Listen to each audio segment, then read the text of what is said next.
जैसा कि आपको मालूम है, सन 1887 में विद्युत चुंबकीय तरंगों की उत्पत्ति एवं उसकी समसूचना पर विद्युत चुंबकत्व के मैक्सवेल के समीकरणों और हर्ट्ज के प्रयोगों ने प्रकाश के विद्युत चुंबकीय तरंग सिद्धांत और प्रकाश के तरंग सिद्धांत की अभूतपूर्व रूप से व्याख्या की थी। 19वीं सदी के अंत में जब कम दाब पर गैसें में विद्युत चालन का प्रायोगिक अन्वेषण हुआ तो उसने बहुत सारी ऐतिहासिक खोजें की, जैसे कि 1879 में विलियम्स क्रुक्स के द्वारा कैथोड किरणों की खोज की गई। 1895 में रॉन्टजन के द्वारा एक्स किरणों की खोज की गई और 1897 में जे थॉमसन के द्वारा इलेक्ट्रॉनों की खोज की और इन खोजों ने हमारे को परमाणु संरचना को समझने में बहुत ज़्यादा मदद की।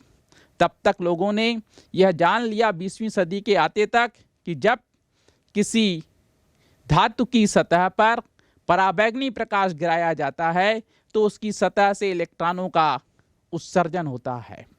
साथ ही यह भी पता किया गया कि जब किसी धातु को उच्च ताप पर गर्म किया जाता है तो उसकी सतह से भी ये ऋणावेशित कण इलेक्ट्रॉन उत्सर्जित होते हैं। इस तरह 20वीं सदी में हर्ट्ज ने प्रकाश के विद्युत चुंबकीय प्रभाव की खोज की और इसकी व्याख्या उसने क्वांटम सिद्धांत के आधार पर की। इस सिद्धांत के अनुसार प्रकाश ऊर्जा के बंडल या पैकेट होते हैं जो कि प्रकाश की चाल से सरल रेखा में गमन करते हैं। इस प्रकाश के ऊर्जा के पैकेट को हम फोटान कहते हैं।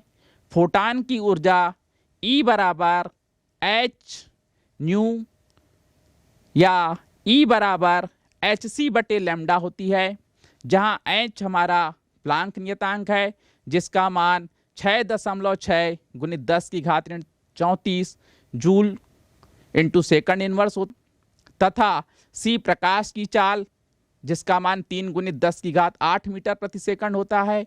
न्यू आपतित प्रकाश की आवृत्ति है और लैम्डा आपतित प्रकाश की तरंग लंबाई है।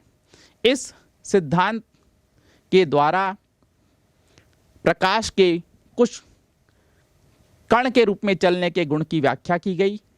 इसके पहले प्रकाश के महत्वपूर्ण गुण जैसे प्रकाश का व्यतिकरण और प्रकाश का विवर्तन था, इसको हमने तरंग सिद्धांत पर समझाया था और अभी हमने प्रकाश के विद्युत प्रभाव को उसके कण के प्रकृति पर समझाया, जिससे यह पता चला कि प्रकाश की प्रकृति द्वैत प्रकृति होती है।